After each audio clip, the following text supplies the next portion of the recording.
Hi everybody, welcome to part two making this utility pole storage rack. Today we're going to finish it up with the gravel around the lot and put some static grass on it, and then I'll talk some about the flat car load that I made. Let's talk about ground cover. This is Woodland Scenic's Fine Ballast. It's a gray blend over here. It's pretty small stuff. That's what I use for all my ballast. On sidings and stuff, I'll mix it with cinders, different colors and things. What I like to do for gravel that people drive on is I grind it up a little bit. That's this pile on the left. So this is what it looks like after the gravel has been glued down. When I built one on my layout, I put the gravel down first and then built this on top of it. That's what I would recommend doing, because it was very difficult to get the gravel level once the poles were in place. It was also, it left like a dust on top of all the poles, which I had trouble getting off, so I had to go back and sort of touch them up. So I would do it just like the prototype does. Build your gravel lot, then put the poles down on top of it. I'm not going to show you how to do the whole thing. There are a million videos on YouTube how to do static grass. However, I'm going to just do a little bit of it. So I've got Mod Podge, which I'm going to use for my glue. I've got a mixture of 2mm and 4mm different colors in here. 7mm, sorry about that. It's just a little bit too tall. If you scale it out, 7 times 160 is 1120 millimeters, which is, about, I don't know, it's probably getting close to 48 inches tall. So probably wouldn't be 48-inch grass around here. So also you have to remember that this was before, my model in 1980, so this was before string weed trimmers.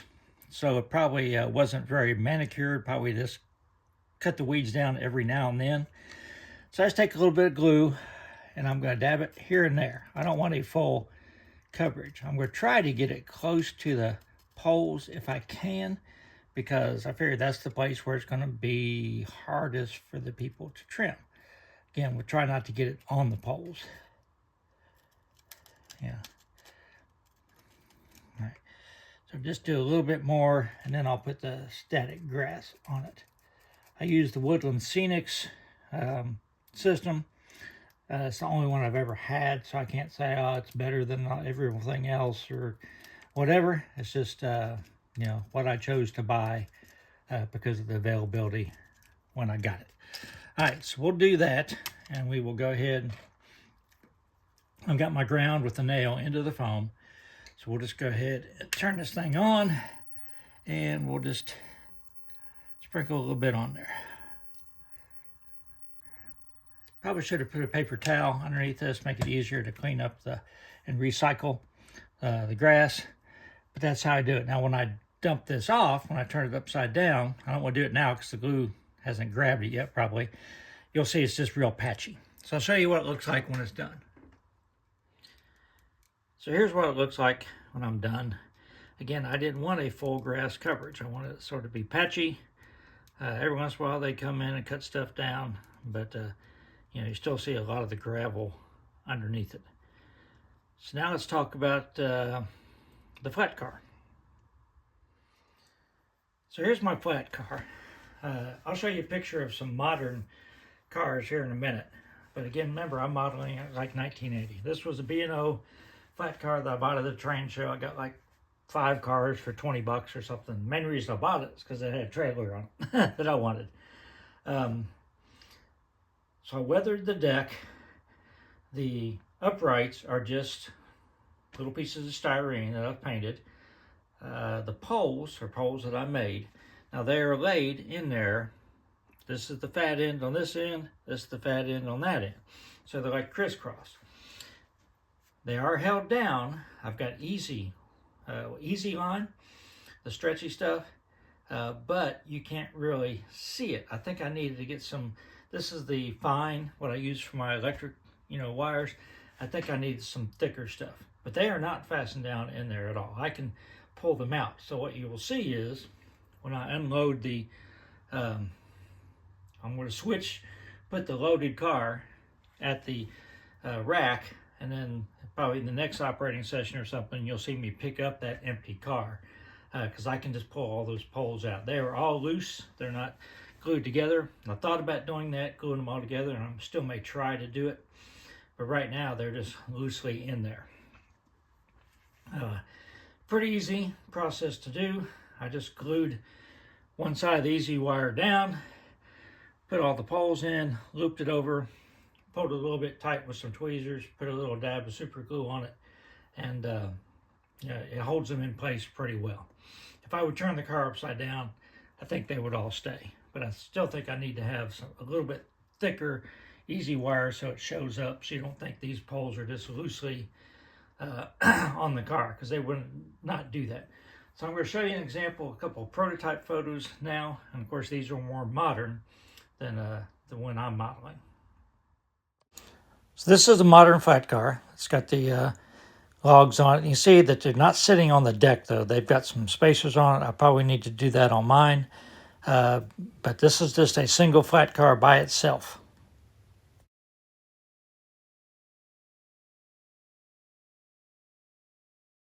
So these are much longer poles. So you can see they'd have a spacer flat car at the end because they extended. So these would be transmission poles. These would be 60, 70, 80 foot tall poles.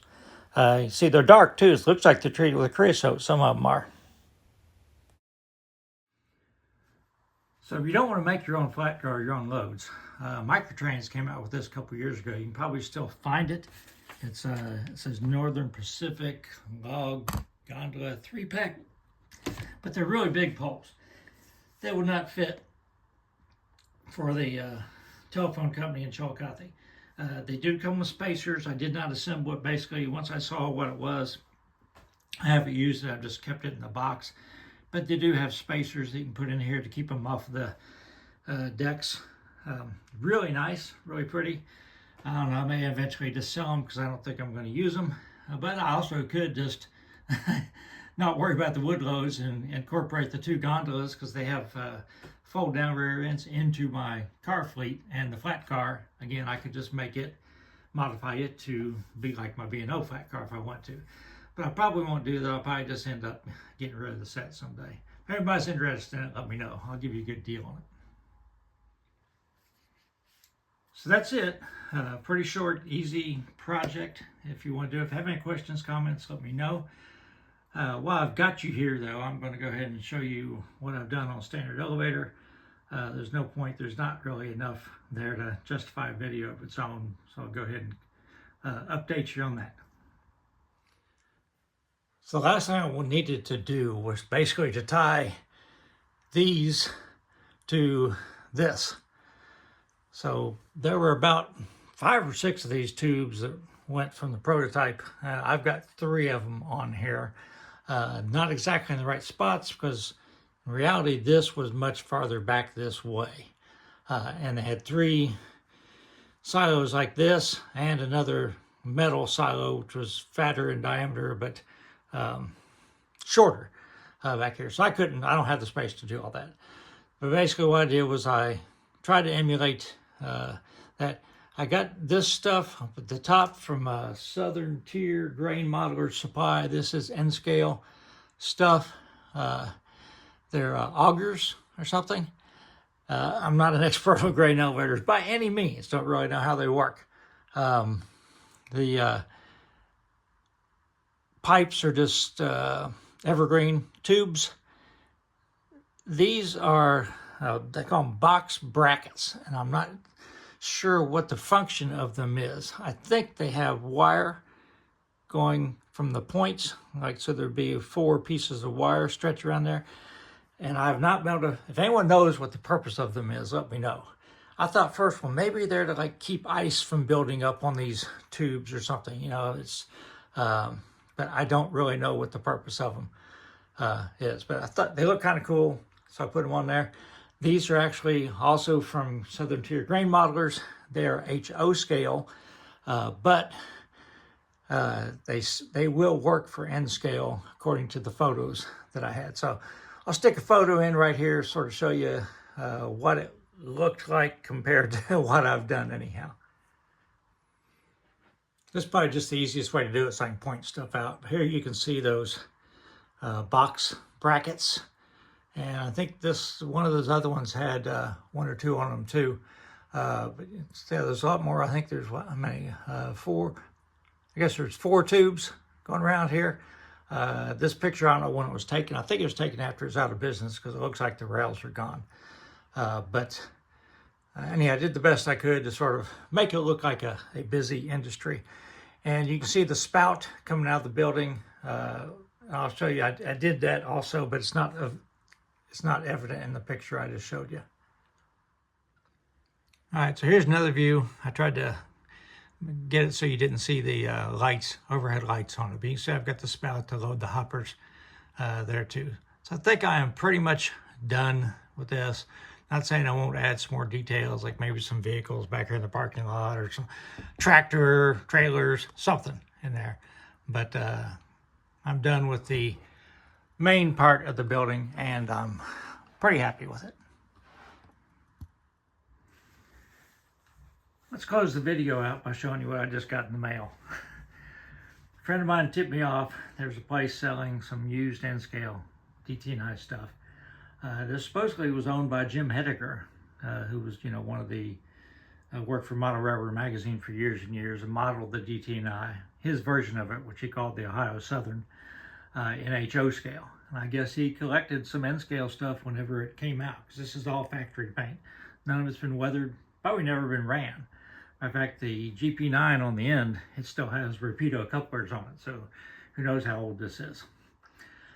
So I'm going to have Benjamin put some sound in all these whenever he gets a chance to get it. I'm keeping him busy with other stuff at the moment, and maybe incorporate it into my next layout. We'll see. But for now, I can still use them on the DT&I trains running through Oak Hill. Everybody have a great rest of the week and stay safe. Let's end with a few animal pictures. Here's Bunny in her box, the bunny box. Mouse sleeps in the funniest positions. She's asleep right here. We have Ferdinand and Jazzy. And here's my girl Jazzy. She's a sweetie. And she is being silly. Tried to get her rolled around, but she couldn't do it. Here's X-Ray. He jumps in the bed if we get a chance before we can make it. We don't want to bother him. So here's X-Ray in his spot. He wants to be on my lap, but I can't get any work done with him on my lap. So I tell him to go to his bed. He just pops right down. I try to catch what he does when I get home from work, but he is so fast I can't hardly do it. He runs on, jumps on the bed, and he's smiling at me. He just is so excited when I get home from work. He's wanting to wrestle a little bit. All right, everybody have a great week. Stay safe.